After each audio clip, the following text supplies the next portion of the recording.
Bismillahirrahmanirrahim. Assalamualaikum warahmatullahi wabarakatuh. Alhamdulillahirrahmanirrahim. Materi tentang budaya positif. Ini adalah salah satu materi yang ada di pendidikan guru penggerak yang sedang kami jalani. Ya, kita setengah jalan aja belum ya, tapi materinya itu sudah luar biasa. Luar biasa, luar biasa menarik, luar biasa sangat-sangat sangat-sangat berharga materinya. Nah, salah satunya ini budaya positif di sekolah. Ya, jadi nanti kita bergiliran yang memberikan materinya, sebagian saya di awal dan sebagiannya gitu. Oke, saya mau ngikutin aja dulu ya, biar Bapak dan Ibu fokus menatap mata saya. Jadi tatap mata saya. Ya, saya mau tes lagi seperti tadi Pak siapa namanya siapa? Hah? Ya, Rai Guna ya, Pak Rai. Gitu. Jangan bandingkan dia dengan saya. Ya, halo. Hanya gini ya tuh. Hai. Halo. Oke, Bapak dan Ibu. Budaya positif di sekolah. Itu kita ngomonginnya tentang budaya.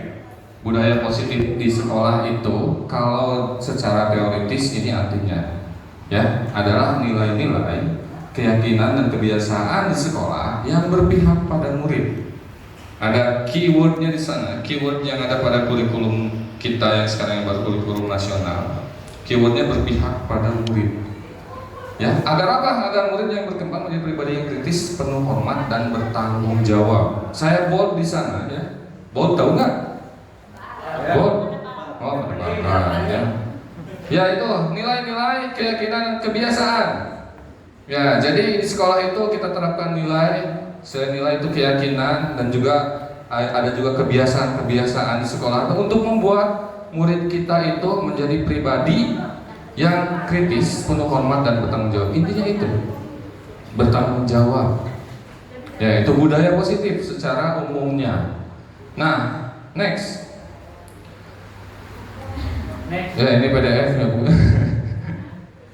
Nah, itu ya, di atas Bu, di atas dikit Bu, punten.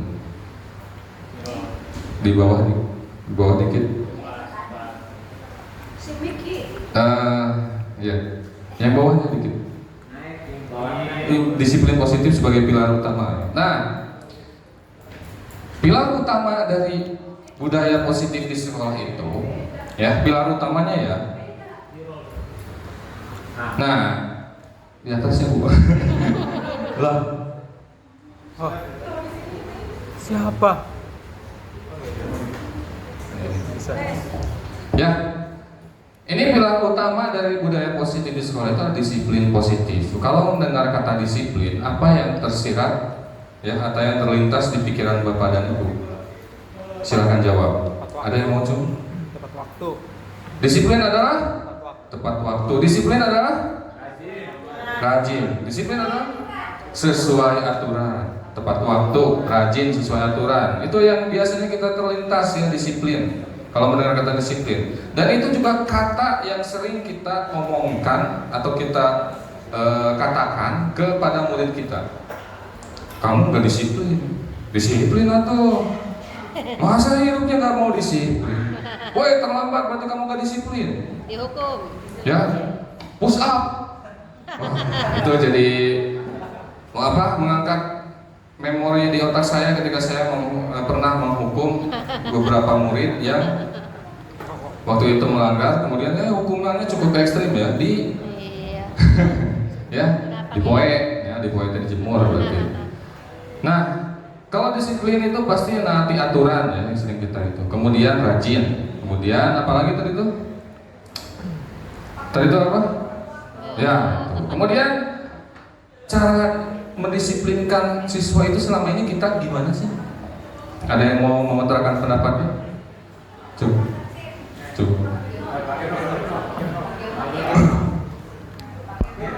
Pak, memberi contoh lewat perilaku, betul.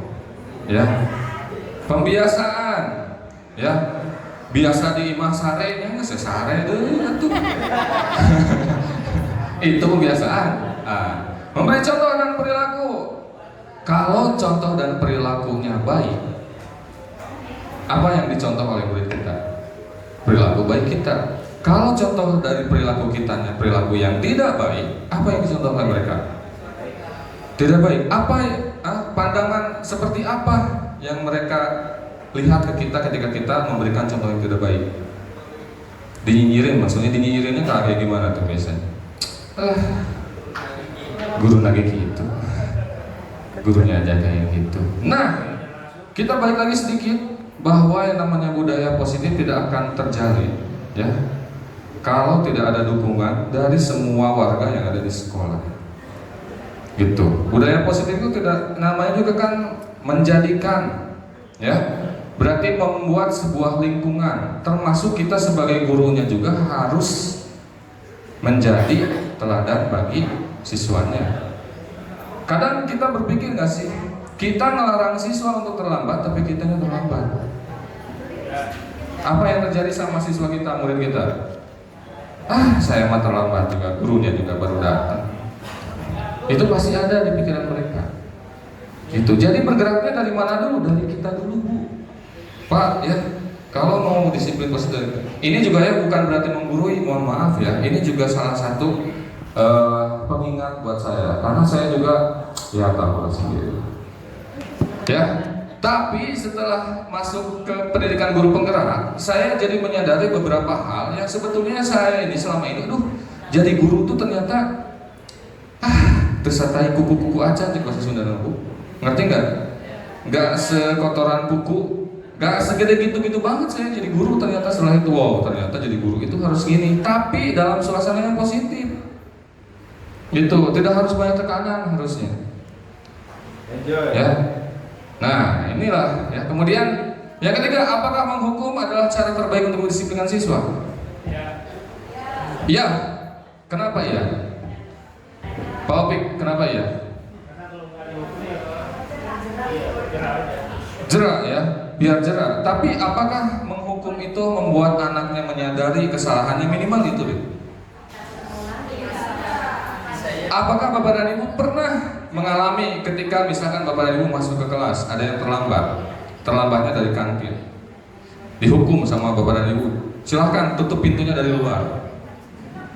Ya, nah seneng. Dihukumnya kayak gitu, tanpa Bapak dan Ibu tanya dulu kamu dari mana, ngapain, kenapa kayak gini, kemudian kita memvalidasi dan sebagainya. Kelamaan, udah aja hukum.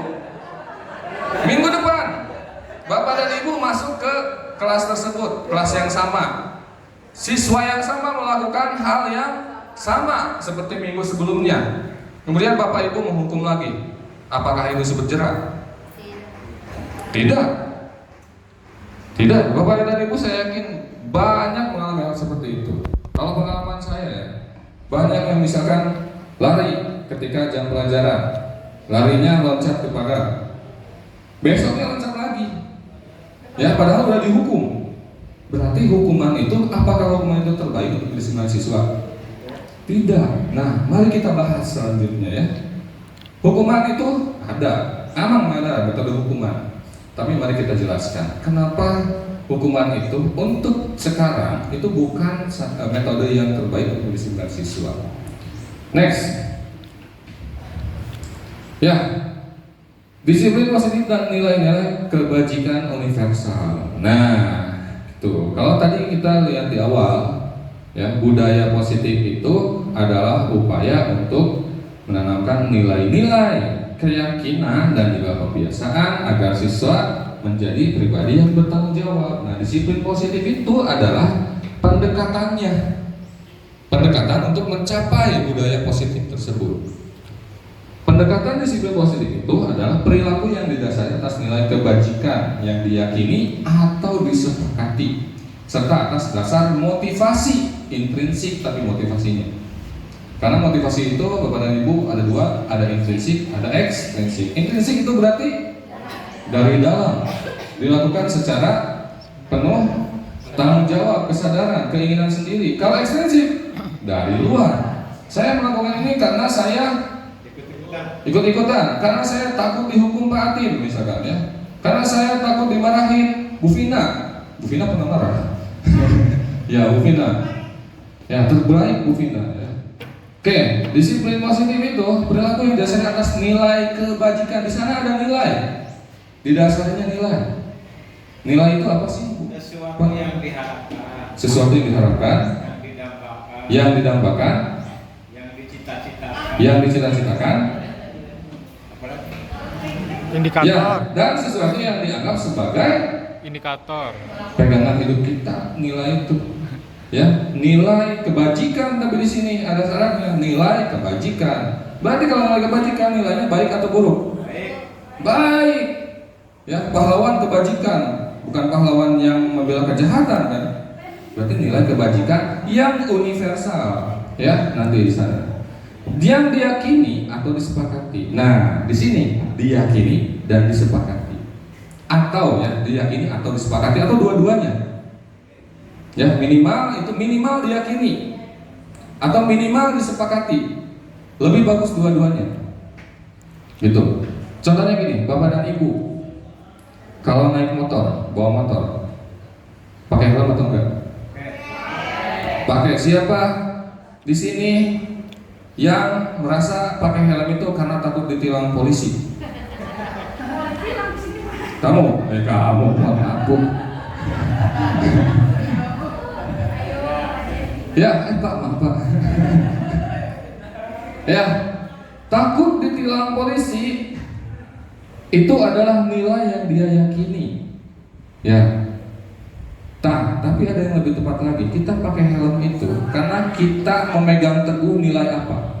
Meyakini nilai apa? Keselamatan. Nilai keselamatan. Ya, aspalnya bukan dibuat dari tahu. Aspalnya dibuat dari aspal. Ketika kita jatuh dari motor, kepala kita kena aspal, kalau nggak pakai helm apa yang terjadi? Bocor. Ya bocor, yang nggak bocor minimal baret-baret.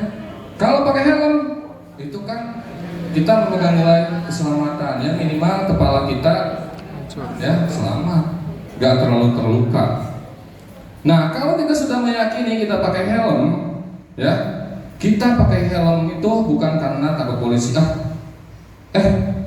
Kemana? Ke warung tadi itu. Nah, memakai helm udah mau ayah polisi ya. Itu nana pakai helm udah lamun jatuh masa apa kan keselamatan. Nah, itu ada nilai yang diyakininya. Dia berarti sudah disiplin secara positif. Ya, jadi tidak ada motivasi ekstrinsik karena takut dihukum. Tapi dia menyadari dari dirinya bahwa memakai helm itu adalah penting untuk keselamatan. Ada hal yang diyakini. Gitu. Oke lah, kalau pakai helm itu ada pasalnya ya. Kalau nggak pakai helm itu ditilang. Sekarang naik motor pakai jaket. Sama polisi dibolehin nggak pakai jaket? Boleh. Nggak ada tuh pasalnya ditilang gara-gara nggak pakai jaket. Nggak pakai baju pun nggak apa-apa sebetulnya. Tapi kenapa kita pakai jaket kalau naik motor coba? Hah? Iya kan? Nah itulah nilai yang kita yakini. Ya, nilai kesehatan, betul nggak? Nilai kita apa namanya? Nilai estetika juga, takut hitam. Iya kan? Nah itu berarti kita sudah disiplin yang didasari dari di sini itu disiplin positif. Itu diyakini. Sekarang disepakati. Bapak Ibu, saya yakin semua Bapak Ibu pernah yang namanya membuat sebuah kontrak belajar. Betul Pak Wardani, kontrak belajar pernah dibuat kan? Sering malah mungkin ya. Nah, di kontrak belajar kita suka menuliskan tidak boleh telat. Telat 5 menit dihukum push up sambil jalan. Ya. Kalau di kurikulum Merdeka atau di kurikulum nasional, di paradigma yang sekarang, kontrak belajar itu kita ganti menjadi sebuah kesepakatan. Namanya kesepakatan kelas. Kalau di sekolah itu namanya kesepakatan sekolah. Isinya apa? Itu nilai-nilai yang diyakini dan disepakati oleh semua warga di kelas atau di sekolah. Nah, kita ngomongin lagi nanti penjelasan lebih lanjutnya ada sama Bu Siti Atika ya. Next Bu, punten. Nah, lalu bagaimana caranya sih menerapkan disiplin positif di sekolah? Itu. Nah, ini saya berdasarkan apa yang sudah saya pelajari ya. Next Bu. Pertama, kita harus mengenali dulu bahwa manusia itu punya motivasi. Segala hal yang dilakukan oleh kita itu berdasarkan dari motivasi. Bapak dan Ibu datang ke sini tadi ditanya juga kan sama pemateri yang tadi, Bapak dan Ibu datang ke sini atas dasar apa? Undangan. Berarti Bapak Ibu di sana motivasinya intrinsik atau ekstrinsik? Ekstrinsik. Tapi Bapak dan Ibu ada nilai yang diyakini sama Bapak dan Ibu kalau menjawabnya seperti itu. Apa coba? Tanggung jawab. Di sana sudah dituliskan kepada seluruh Bapak dan Ibu guru. Saya Bapak dan Ibu guru di SMA Negeri Satu Belanakan. Di sana saya wajib hadir. Ya berarti saya bertanggung jawab atas itu. Iya kan? Nah, ada nilai yang diyakini. Bapak dan Ibu terdorong oleh itu. Datanglah ke sini. Apalagi yang datang dikasih amplop 500.000. Ya itu. Bahwa kita itu berperilaku atas dasar motivasi sampai kita nanti mohon maaf meninggal, baru motivasi itu tidak muncul. Kita makan motivasinya apa? Lapar. Dorongan dari mana itu? Dari dalam diri. Gak disuruh-suruh kan kalau makannya. Misalkan mohon maaf Bu Tati nanti belum makan, sama saya disuruh, Bu Tati makan ayo Bu Tati, enggak, Bu Tati tanpa saya suruh makan kalau lapar. Saya juga sama. Itu motivasi, karena kenapa? Karena ada kebutuhan yang mendesak kita dari diri kita sendiri. Nah, motivasi itu ada dua, intrinsik sama ekstrinsik. Ya. Kemudian bahwa perilaku siswa itu berdasarkan dari motivasinya. Ada 3 motivasi besar ini kata seorang ahli. Ya. Yang pertama, apakah untuk menghindari hukuman? Jadi kita kaitkan sama siswa ya, sama murid. Murid berperilaku di sekolah itu yang pertama, apakah untuk menghindari hukuman? Apakah berharap mendapatkan imbalan? Atau apakah menjadi diri yang diinginkan, menghargai diri dengan nilai yang dipercaya? Balik lagi ke nilai yang dipercaya. Bapak dan Ibu sering lihat siswa itu ada 2 tipe. Kalau misalkan masuk ke sekolah, apa? Karena setelah mendapatkan materi itu, gitu, Gesma diberi amanat ketua TPPK, gitu ya. Bapak ya, gitu. Ya, terima kasih atas perhatiannya Bapak dan Ibu. Lanjut saja materi selanjutnya yang akan dibawakan oleh Ibu Siti Atika. Atas perhatiannya saya ucapkan terima kasih. Assalamualaikum warahmatullahi wabarakatuh.